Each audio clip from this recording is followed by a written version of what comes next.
what I'm trying to do is look at the nuts and bolts of this, because really this is a big issue.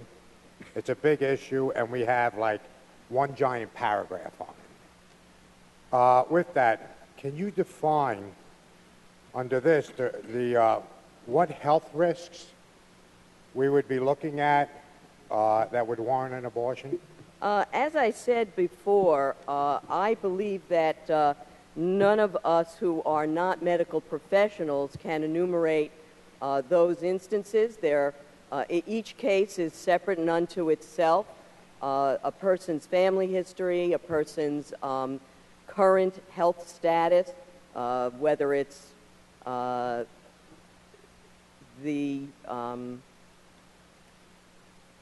whether they have a cancer or some other medical condition that is deemed to be exacerbated by their pregnancy.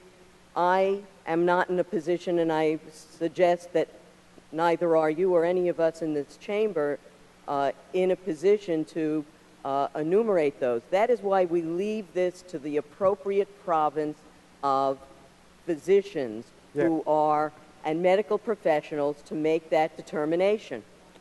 Right, but when we're writing this legislation, we have to have an idea of what we're talking about. Well, the idea is that it is appropriate for medical professionals to be granted the authority to exercise their professional judgment, after which these are licensed professionals, they have the education, the experience, and I would suggest to you that,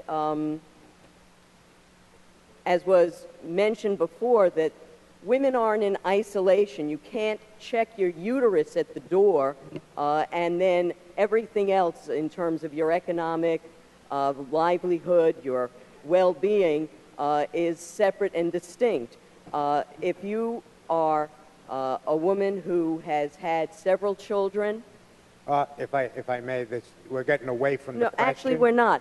You may not, your obligation to those children, if the doctor believes that your health is so seriously impinged that you may not be available or may be seriously disabled in relation to being able to provide for your family, well, that's a decision that has to be made by the doctor and the woman. Let me see if I can refocus the question here then.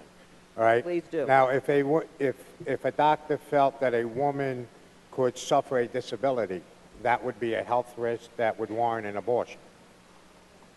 I did not say that. I said from the very beginning, and I will maintain, regardless of how many hypotheticals you choose to cast, that the legislation leaves decisions about medical health and danger to the life of the woman to the medical professional.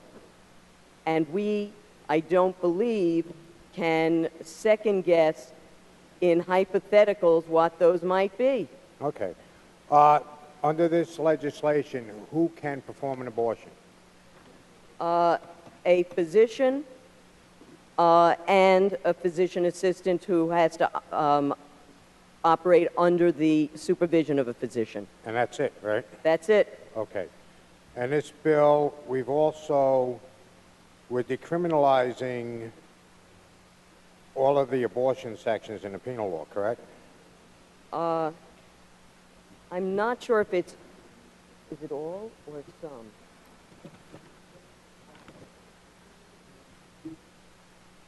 To the extent that it conflicts with this section of law, there may be there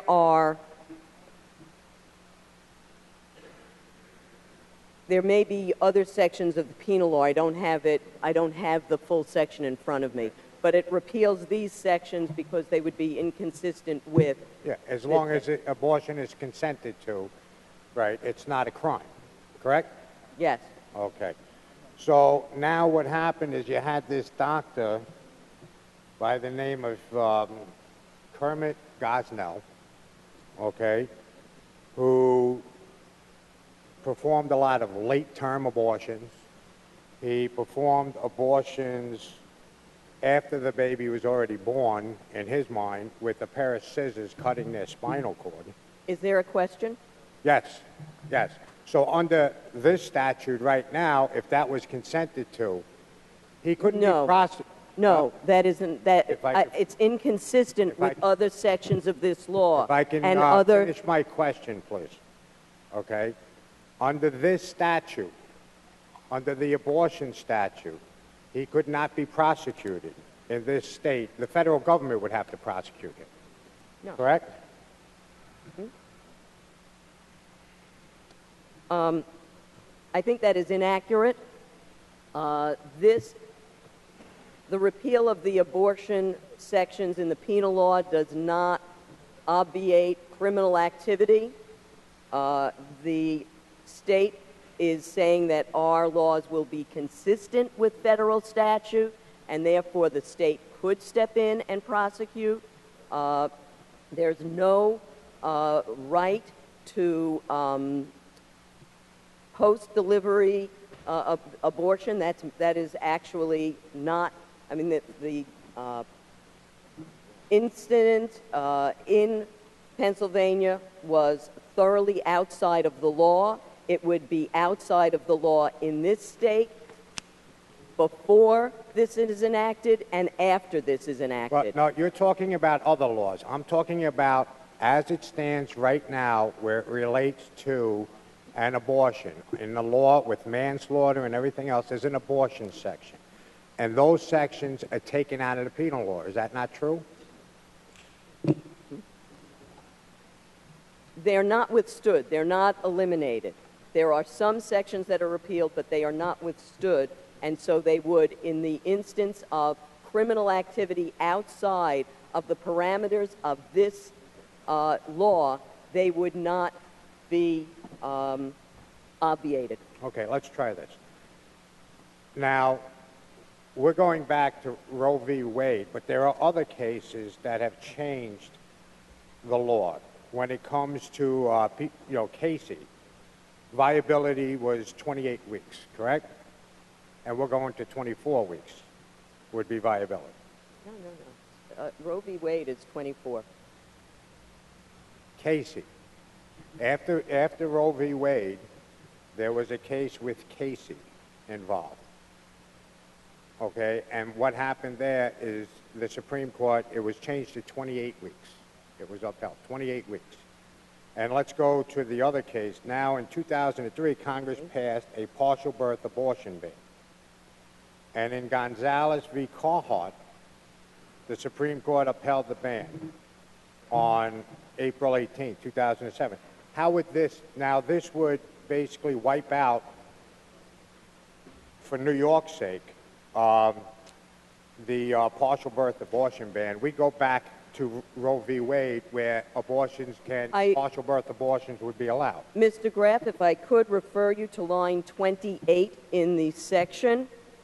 Nothing in this section shall conflict with the partial birth abortion ban codified under 18 U.S.C. section 1531. This... Ms. Maliotakis, why do you rise? A moment. Sure. I'll be very brief. Are you asking Mr. Graf to yield? Yes. Yes. In order to question In order Mr. to Graf? question Ms. Glick. You want Mr. Graf to yield so you can question That is Ms. Glick. You can ask Mr. Graf to yield and question him, but Okay, thank you. right, no problem. Okay, which line did you want to go to? Line 28, sir. Page? Well, it's section J, which is on the 32nd page. Thank you. At least that's the printout I'm working off of. So in Okay. section J, it is line 28 on the... line 28? Yeah. Go to 28, line Okay, 28. I see that. However, Yes? if Gonzalez v. Carhart upheld, that partial birth abortions were illegal, okay, and we're reverting back to Roe v. Wade. Sir, I hear what you're saying, Well- but you can't, Can I finish my question? well, okay, I think Okay. it's the same question, but go ahead. Okay. And we revert back to Roe v. Wade. We're not saying that the Supreme Court, that decision, but the federal government can prosecute. Wouldn't this allow partial birth abortions in New York? No. It's like when you diagram a sentence, you may take the verb and the adverb in two different places, but it's still the same sentence. This section of law may have some separate parts, but they are all part of the law in totality. And so, even though we reference Roe v. Wade for the purpose of saying that the state will not deny a woman the right to choose an abortion, we also, in the same statute, on line 28, spell out that nothing in this section, Part J, shall conflict, which means we will not overturn or obviate the partial birth abortion ban codified, and then we specify the reference in federal law. So we are not overturning, overruling, changing the partial birth abortion ban in this section. Well, let's try something. A partial birth abortion deals with viability, that the baby would be viable. Would you agree with that? No, not necessarily. Okay. How do we define viable under this bill? A viable birth? We don't define it. We just reference those sections of federal law that would indicate that our laws are consistent with federal statute in relation to partial birth abortion. Ms. Schimmel, why do you rise? Yes, Mr. Speaker, I'm asking if Mr. Graf will yield to a question. I have 15 minutes. If you can let me just finish up my question, and then I'll yield after. Mr. Graf will not yield. Okay, so here's what I'm trying to figure out now. Now, we have this Part J, and you're telling me that we're complying, everything that we're doing now is consistent with the federal statute, okay, and everything that we're doing now is already the law, and everything that we have in here, we're not changing anything. Are we changing anything away from what the law is right now? We are making state law consistent with federal law. The law in New York State, in case people have missed it, is that after the second trimester, physicians have always been required to attempt a live birth.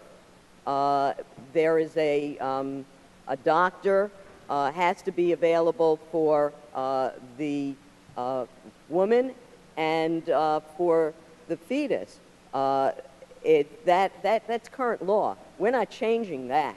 And we are to make certain that individuals who are concerned about expansion or some new approach in New York State, we included, even though in my opinion it was not necessary, but for the sake of belt and suspenders, we included, the governor included, this section reaffirming, not changing, but reaffirming that the federal partial birth abortion ban is not in any way changed by this statute. Okay, so basically, this is already the law of the land. We're not adding to it. We're not deleting from it. We're not imposing any further rights. We're not taking away any rights that anyone has right now. Okay, so what we're actually engaged in is would you agree, is an exercise in futility? No, I would not. Okay. Mr. Graf, used your 15. You can come back if you like. Thank you. Exercise interest. Thank you, Mr. Graff.